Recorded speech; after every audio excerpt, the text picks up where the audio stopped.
Assalamualaikum warahmatullahi wabarakatuh. Kaum muslimin muslimah yang berbahagia, selamat datang kembali di ASMR Seman Studio. Ini adalah ASMR, silakan gunakan alat dengar yang nyaman. Semoga apa yang kami bahas bisa memberi manfaat dan barokah. Bahasan-bahasan sebelumnya banyak membahas masalah zikir kepada Allah. Nah, kali ini kita akan melanjutkan kembali dengan bahasan takzim kepada hidayah dari Allah dan juga takzim terhadap anugerah yang Allah berikan. Kita mulai. Bismillahirrahmanirrahim. Kaum muslimin muslimah yang berbahagia, di dalam menetapi agama Islam tentunya kita memiliki keturunan yang mana dengan harapan besar kemungkinan keturunan kita akan menjadi penerus atau yang meneruskan, yang membesarkan selain adalah meneruskan perjuangan dalam menetapi ibadah, juga meluhurkan agamanya Allah yang memang sudah luhur. Karena itu di dalam urusan masa, di dalam urusan usia, tentunya kita berharap bahwa keturunan kita adalah orang-orang yang memiliki kefahaman yang baik, orang-orang yang memiliki kecerdasan dan juga kefahaman yang benar. Jangan sampai terjadi seperti yang terjadi di zaman Rasulullah SAW, di mana ketika beliau mendidik pada kaumnya, terutama kepada orang-orang yang masih banyak yang tidak mengikuti beliau, masih banyak orang-orang yang baru fanatik kepada beliau, namun beberapa justru harus mendapatkan cap di dalam keturunannya itu, di dalam anak turunnya mereka, kemungkinan besar akan menjadi orang-orang yang rugi. Secara lengkap kisahnya melalui Rawah Bukhari disebutkan. Mari kita bahas. Bismillahirrahmanirrahim. Dari Abi Sa'id Al-Khudri, di mana beliau mengatakan bahwa suatu saat Nabi mengutus kepada Ali bin Abi Thalib, di mana beliau berada di Yaman, mengutus untuk membagikan terhadap emas hasil dari, kalau di zaman dahulu ada istilah hasil dari perang, kemudian hasil dari jarahan. Nah, ini emas-emas ini dibagikan terhadap suatu golongan yang kebanyakan mereka itu keimanannya belum kuat, tidak seperti orang-orang Ansor dan juga orang-orang bangsa Quraisy yang memang setelah hijrah di Madinah rata-rata mereka sangat kuat keimanannya. Kemudian ketika pembagian, memang yang dibagikan itu lebih diprioritaskan kepada orang-orang, salah satunya ya pembesar-pembesar dari ahli Najd, dari pembesar-pembesar yang memang saat itu menjadi fanatik-fanatik dalam Islam, yang ingin menetapi agama dengan sebaik-baiknya. Kenapa? Karena pada saat itu ya perluasan, kemudian bagaimana Nabi menjaga keimanan terhadap orang-orang yang mu'allaf ini sangat baik. Atau bahkan dalam urusan pembagian harta jarahan pada saat itu juga betul-betul ada tujuannya. Kemudian ketika pembagian, di mana memang yang paling banyak adalah orang-orang di luar dari orang-orang Quraisy dan Ansor. Nah, di sana terjadi protes dari orang-orang Quraisy. Sebahagian mereka mengatakan bahwa, lah kok malahan mereka ahli Najd itu banyak dapat, sedangkan kita orang-orang Quraisy dan Ansor, nah ini ditinggalkan, kok kita nggak dibagi dengan secara merata. Dan tidak hanya mereka yang merasa bahwa Nabi seolah-olah dalam pembagian tidak adil, namun ada satu orang laki-laki yang keadaan dari fisiknya, dua matanya cekung, tulang pipinya keluar, kemudian pelipisnya juga agak dalam, kemudian tulang pipinya juga menonjol, jenggotnya lebat, dan kondisi kepalanya adalah botak. Nah, seseorang ini kemudian menegur Rasulullah SAW dengan mengatakan, ya Muhammad ittaqillah. Ya toh.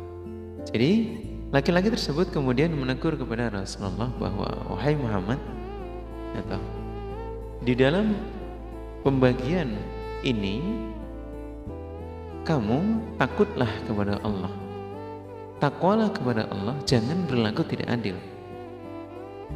Kok mereka mendapatkan lebih banyak, ya toh, pemimpin-pemimpin mereka mendapatkan lebih daripada kita orang-orang Quraisy dan Ansar ini, ya toh. Takwalah kepada Allah. Sontak Rasulullah SAW langsung tergetar dan menjawab bahwa peneguran dari rajul ini memang sangat membuat bisa dibilang perasaan kalau diungkapkan ya marah lah ya, murka. Jadi kemudian beliau langsung mengatakan bahwa faman yuti'illah idza asaitu. Kalau saya dalam pembagian ini kemudian dianggap menentang kepada Allah, dianggap tidak bisa adil, lalu siapakah yang lebih taat kepada Allah ketika di antara umatku di awal kedatangan Islam itu banyak yang belum iman? Siapa yang paling taat kepada Allah? Siapa yang paling takwa kepada Allah? Kalau dalam pembagian ini kemudian saya dianggap menentang, yang paling takwa kepada Allah itu siapa? Nah, adanya kemudian Nabi menjelaskan demikian karena memang terkadang apa yang beliau kerjakan itu tidak semata-mata hawa nafsu. Nabi dijaga oleh Allah untuk tidak berhawa nafsu, dalam artian bahwa yang telah dilakukan oleh beliau sudah sepenuhnya mengikuti terhadap wahyu Allah, ilhamnya Allah. Jadi ketika ditegur seperti ini dengan kemurkaan dari mereka, beliau merasa hal ini adalah sebuah kekeliruan praktek peneguran, karena kok bisa-bisanya menyalahkan terhadap Rasulullah dalam hal ini. Lantas Nabi juga mengatakan, kemudian fayamani ala ahlil aun wala ta'manuni. Jadi saya saja oleh Allah dipercaya untuk meramut terhadap umat di bumi ini. Allah percaya terhadap saya. Masa kemudian kalian sebagai umatku tidak meyakini apa yang saya kerjakan? Allah saja percaya terhadap saya. Masa kalian tidak meyakini terhadap diriku? Nah, akhirnya ketika Rasulullah telah mengatakan peneguran yang sekeras itu, ada beberapa orang, terutama ialah Khalid bin Walid, yang dia kemudian sangat marah melihat si rajul tersebut menegur Nabi dengan teguran yang begitu keras. Ittaqillah, ya Muhammad ittaqillah. Sampai-sampai Khalid bin Walid ini sebagai seorang yang memang pernah menjadi panglima perang, beliau marah sekali dan ingin menangkap dia dan menghukum. Namun dalam kisah itu Rawi Bukhari, Khalid bin Walid dicegah oleh Rasulullah SAW, sudah tidak usah, biarkan saja.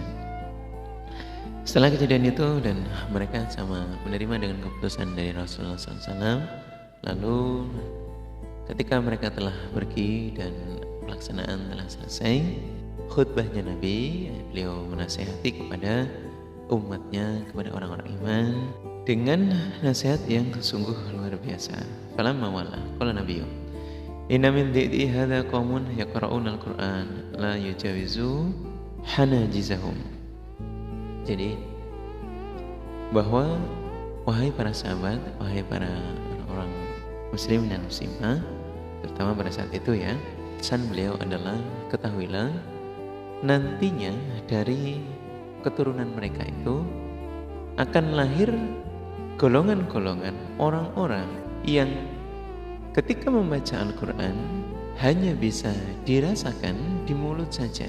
Tidak akan bacaan Al-Quran itu membuat bisa melampaui, bisa melewati terhadap tenggorokannya. Tidak akan bacaan Al-Quran itu membuat hati mereka tergetar. Tidak akan membuat bacaan Quran mereka itu merasa menjadi orang-orang iman yang hatinya bisa taat kepada Allah. Membaca Al-Quran hanya untuk hiasan mulut mereka saja, tanpa bisa memahami terhadap wahyu Allah. Na'udzubillah syaitanir. Kemudian yamruquna minal Islam muruqas sahmi minar rumah. Digambarkan mereka ketika seorang yang berburu melemparkan pada panah atau tombak sasarannya, tombak dan sasaran yang telah dilepaskan itu tidak mengenai pada buruan. Digambarkan bahwa mereka di dalam menetapi agama Islam, walaupun mereka ada di dalamnya, tapi mereka sudah melenceng dari menetapi agama. Na'udzubillah minasyaitonir. Jadi meskipun mereka ada di dalam, tetapi apa yang mereka jalani itu keliru dan salah. Dalam hal ini Rasulullah SAW menggambarkan seperti halnya orang yang berburu dan telah melepaskan alat buruannya namun lepas dari jangkauan atau targetnya. Yaqtuluna ahlal Islam wa yada'una ahlal awthan. Bahkan mereka lebih meninggalkan untuk membela terhadap agama, dan juga justru mereka meninggalkan untuk menentang terhadap orang-orang yang menyembah pada berhala. Mereka tidak mau memerangi pada zamannya, atau tidak mau untuk menolak. Bahkan mereka berusaha untuk menjatuhkan terhadap pemeluk agama Islam. Lain adraktuhunna laqatulna. Di dalam Rawi Bukhari ini, beliau Rasulullah SAW mengatakan bahwa kalau seandainya saya masih umur panjang, maka beliau berjanji untuk memerangi terhadap mereka seperti halnya di zaman kaum Ad. Maka kaum muslimin yang berbahagia, kita mengoreksi, kita menjaga bahwa keturunan kita adalah orang-orang yang baik, yang memahami terhadap Al-Quran dan juga memahami terhadap wahyu Allah. Yang kalau baca Quran itu tidak hanya di mulut saja, yang kalau menelaah, membaca, mendapatkan ilmu Al-Quran itu tidak hanya untuk pamer-pameran, untuk mencari wajahnya manusia.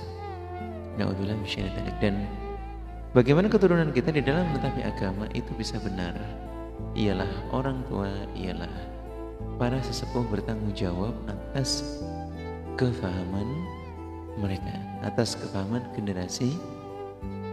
Alhamdulillah, jazakumullah khair. Kita akan lanjutkan dengan bahasan bahwa beberapa memang telah nyata banyak kalangan-kalangan yang berpaling dari agama. Kita akan teruskan di episode selanjutnya. Alhamdulillah, jazakumullah khair.